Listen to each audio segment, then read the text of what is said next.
आपण या ठिकाणी पुणे अनुमोदन हे प्रथम वर्ष आपण साजरा करण्यासाठी आलेलो आहोत. आता पुण्य अनुमोदन म्हणजे काय? पुण्य अनुमोदन म्हणजे आपण जे कर्म केलेलं आहे, आपण जे सकाळी उठल्यापासून संध्याकाळपर्यंत जे कर्म करतो ते कर्म कुशल आहे का अकुशल आहे हे स्वतःला चेक करणं गरजेचं आहे. म्हणून सकाळी उठल्यापासून संध्याकाळपर्यंत मनुष्य चुकीचेही कामं करतो, चांगलेही कामं करतो. म्हणून स्वतः आपण ते केलं पाहिजे की माझ्या जीवनामध्ये मी कुशल कर्म केले का अकुशल कर्म केलेलं आहे.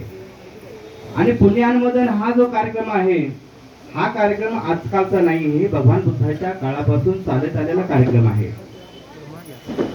एखादी व्यक्ती जर जगावली तर भगवान बुद्धाकडे त्यांचे उपासक जायचं आणि म्हणायचं की बाबा भगवान, की आमची आई कुठे, वडील कुठे गेले सांगा. भगवान जाग्यावर सांगायचे. तर भगवान सम्यक संबुद्ध होते, सर्व ज्ञाती होते, ब्रह्मांडाचं ज्ञान भगवंताला होतं म्हणून भगवान बुद्ध जाग्यावर उत्तर द्यायचे. अशा पद्धतीने मनुष्याने, भगवंताने सांगितले की मनुष्याने चांगलं कर्म केलं पाहिजे, चांगलं कर्म केलं की चांगलं फळ भेटते, वाईट कर्म केलं की वाईट फळ भेटते, असं भगवंताने सांगितलेलं आहे. म्हणून आपल्या जीवनामध्ये जेवढं कुशल कर्म करता आहे तेवढं कुशल कर्म केलं पाहिजे. तेच पुण्याचा साठा म्हणजे आपण वितरण करतो. आज आईला आपण वितरण करतो. आपल्या जीवनामध्ये जे पुण्याचा साठा आहे तेच आपण पुण्य वितरण करतो. आई तर आहे का सध्या? आता आई तर स्वर्गवासी आहे ना, आई तर निधन झालेलं आहे. पण आई ज्या ठिकाणी असेल त्या ठिकाणी आपण जे काही कर्म, चांगले कर्म केलेलं आहे, जे आपल्या जीवनामध्ये आपल्या पुण्याचा साठा आहे, ते पुण्याचा साठा चांगलं वितरण आपण अनुमोदन करत असतो. त्याला पुण्य अनुमोदन असे म्हणतात. भगवान पुढे म्हणतात की बाबा ज्यातही दुःखा, भगवान म्हणतात की जन्म घेणं हे दुःखी आहे. जगामध्ये या पृथ्वी तलावरती जन्म घेणे हे दुःख आहे, ज्यातही दुःखा. भगवान पुढे म्हणतात जराही दुःखा, व्याधी दुःखा, मरणाही दुःखा. भगवान बुद्ध म्हणतात की आजारी पडणं हे दुःख आहे, रोग होणे हे दुःख आहे. असे दुःखाचे कारण भगवान बुद्ध अनेक सांगितलेले आहे. एखादा व्यक्तीचा आजारी पडल्यानंतर त्याला विचार आजार का असतो रे? अशा पद्धतीनं ह्या दुःखातून मुक्त होण्याचा मार्ग, भयातून मुक्त होण्याचा मार्ग, रोगातून मुक्त होण्याचा मार्ग भगवंताने 2500 वर्षापूर्वी आपल्याला दिलेला आहे. आणि तेच बाबासाहेबांनी 1956 आपल्याला दिलेला एक मार्ग. ह्या मार्गाने तुम्ही जर गेलात तर तुमची सगळ्यांची मंगल होणार, सगळ्यांचं कल्याण, सगळ्यांचं भलं होणार आहे. बाबासाहेबांनी हा धर्म दिलेला आहे, बाबासाहेबांनी रत्न दिले आपल्याला. म्हणून आज या ठिकाणी भिक्खू संघाला बोलून तुम्ही चांगल्या पद्धतीने कर्म सज्जित करता आहात. जसं भिक्खू संघाला जर भोजन दान दिलं, आता आमचं जेवण म्हणजे एका टायमा जेवण असते. 12च्या अगोदर आम्ही एक टाइम जेवतो. तुम्ही सकाळी जेवता, दुपारी जेवता, संध्याकाळी जेवता, 3 टाइम जेवता तुम्ही. आमचं 12च्या अगोदर एकदा जेवण केलं की दुसऱ्या दिवशीच 12च्या अगोदर. ह्या जेवणावरती जेवढे आमचे कार्यक्रम असतात तशा पद्धतीने आमची दिनचर्या असतात. लोक म्हणतात मंदिरात म्हणजे तुम्ही एक टाइम जेवण करता, एवढं काम करताय. तर हे धर्माचं बल असतं, संघाचं बल असतंय. तुम्हाला पण आता 10 मिनिट ते 5 मिनिट तुम्ही ध्यान धरणं तुम्हाला शिकवले की ध्यान करणं गरज आहे. बाबासाहेब 18 तास अभ्यास करायचे ध्यानाच्या ताकदीवरती. भगवान बुद्धाचा मार्ग हा ध्यानाचा मार्ग आहे. आपण थोडंसं भटकलेलं आहोत, जयंती साजरी करतो पण ध्यान नाही करत. ध्यान हे ज्ञानाचा मार्ग आहे. ज्ञान घेतल्यानंतर आपलं जीवन सुरक्षित होतं. म्हणून पुढे न जाता आपण भगवान बुद्धाने सांगितलं की दुःखातून मुक्त होण्याचा मार्ग, भयातून मुक्त होण्याचा मार्ग भगवान बुद्धाने सांगितलेला आहे. म्हणून आपण ह्या मार्गाने जाणं गरजेचं आहे. आणि ह्या परिवाराने ह्या ठिकाणी बोलून खूप मोठं पुण्य संचय केलेलं आहे.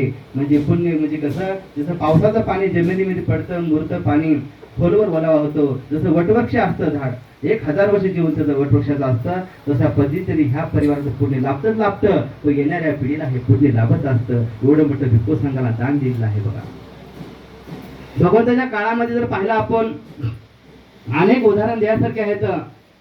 भगवंताच्या सहवासामध्ये जे लोक आलेले आहेत ते लोक सुखी, समाधान, संत, महापुरुष, योगपुरुष झाल्यात. अनेक उदाहरण आहेत. अंगुलीमाला असेल, 999 खून करणारा, विशाखा माता का असेल, किसा गौतमी असेल, पट्टीचारा असेल, अनेक असे संत महापुरुष भगवान बुद्धाच्या सहवासात झालेले आहेत. मी एका ठिकाणी धम्मदेशना देत होतो. धम्मदेशना देत असताना एक महिला उठली, भंतेजी म्हणले की आम्ही तर सुखीच नाही, आमचा परिवार सुखी नाही, तुम्ही काहीतरी सांगा. ताईला म्हणलं बा मी धर्मगुरू आहे तुमचा, आहे ना, मी काय बघणारा माणूस नाही. तर ताईला सांगितलं, ताई ह्या जगामध्ये सगळे लोक दुःखी आहेत. ह्या जगाच्या पाठीवर जर पाहिलं गेलं, एक सम्यक संबुद्ध पश्चात बुद्ध आणि आनंद भिक्षू हे 3 लोक सोडले तर जगाच्या पाठीवर लोक सगळे दुःखी आहेत. ते राजा असेल, महाराजा असेल, गरीब असेल, श्रीमंत असेल, तो सोन्याच्या महालमध्ये राहत असेल, चांदीच्या प्लेटमध्ये जेवण करत असेल, 10 मजली बिल्डिंग राहत असेल, 1000 एकर जमीन असेल, काही जर असलं तो व्यक्ती दुःखीच आहे, तो दुःखी व्यक्ती आहे, तो सुखी व्यक्ती नाही. 3 लोक सोडले तर. म्हणून भगवान बुद्धाने आपला दुःखातून मुक्त होण्याचा मार्ग दिलेला आहे. पण आपण थोडंसं भटकल्यामुळं बाबासाहेबांनी परत त्या मार्गाने आपल्याला पाठवलेला आहे. म्हणून भगवान बुद्धाने चांगला मार्ग दिलेला आहे. ताईला सांगितलं, ताईला हे सांगितलं की भगवान बुद्धाच्या काळातली पटीचारा नावाची महिला होती. एक सत्य घटना ताईला सांगितली. महिला मंडळ भरपूर होतं त्या ठिकाणी. भगवान बुद्धाच्या काळामध्ये एक सत्य घटना घडलेली आहे बघा. पटीचारा नावाची महिला आहे. तिचं नावच पटीचारा पडलं. तिचं जीवन सुखी समाधानी चालत होतं. एक बाळ झालं, घरून ती पळून आलती. लग्न झालं. लग्न झाल्यानंतर सुखी समाधानी जीवन जगत होते. तिला वारंवार इच्छा व्हायची आई वडिलाकडे जावं, पण आई वडिलाकडे जाऊ शकत नव्हती. पहिल्या बाळात पण झालं. दुसऱ्या बाळातपणला आपल्या पतीला विनंती केली की मला आई वडिलांच्या घरी जायचं आहे, माझं दुसरं बाळात पण आई वडिलांच्या घरी करायचं आहे. पतीने लगेच परवानगी दिली, काय हरकत नाही, तू जाऊ शकते.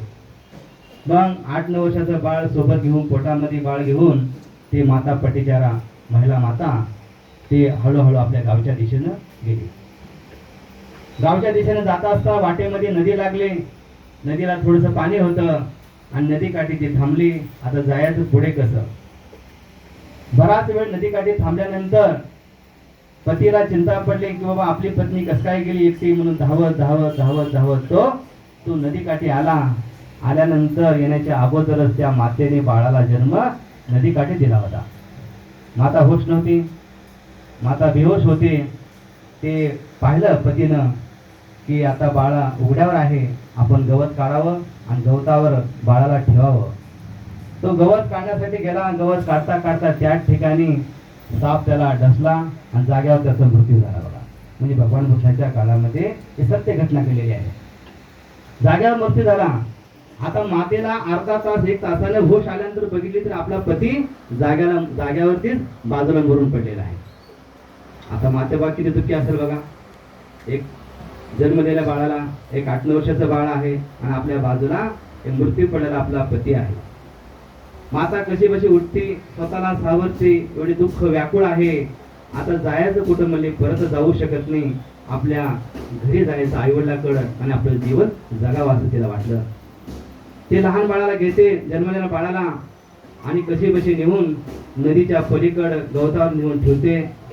गवतावर ठेवल्यानंतर दुसरं बाळ इकडे नदीच्या काठी असतं आणि त्या बाळाला घेण्यासाठी ते हळूहळू नदीच्या मध्यभागामध्ये आल्यानंतर एक गरुड पक्षी येतो आणि त्या बाळाला उचलून घेऊन जातो. आणि त्या बाळाला उचलू नये म्हणून हे माता हातवारे करते आणि इकडल्या बाळाला वाटतं की हे माझी माता बोलते म्हणून ती नदी देतं ते वाहून जातं.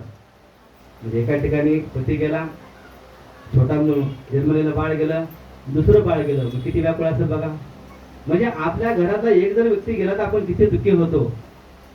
तसं माता म्हणले आता जागायचं कसं. तिला होशच नाही. वेडी झाली, ती वेडी पशी झाली आणि स्वतःला सावरत सावरत सावरत सावरत म्हणजे आपल्या आईवडिलाकडे जावं, आईवडिलाकडे घराकडे जावं ह्या उद्देशाने ते हळूहळू ते आपलं गाव जवळ केली. आणि गावाजवळ गेल्यानंतर, घराजवळ गेल्यानंतर घरापाशी पाहते तर दोन्ही दरवाजाला टाळे लागलेले आहेत. टाळे बघते, दरवाजा टाळ्यानंतर सगळे गावकरी लोक म्हणतात, नातेवाईक म्हणतात, बाबा माते तुझी आताच वाट पाहिलेली आहे आणि आई वडिलांचा अंत्यविधी करून आताच बसलेला आहे. किती दुःखी असं. एका दिवसामध्ये 2 मुलं गेले, पती गेला, आई वडील गेले.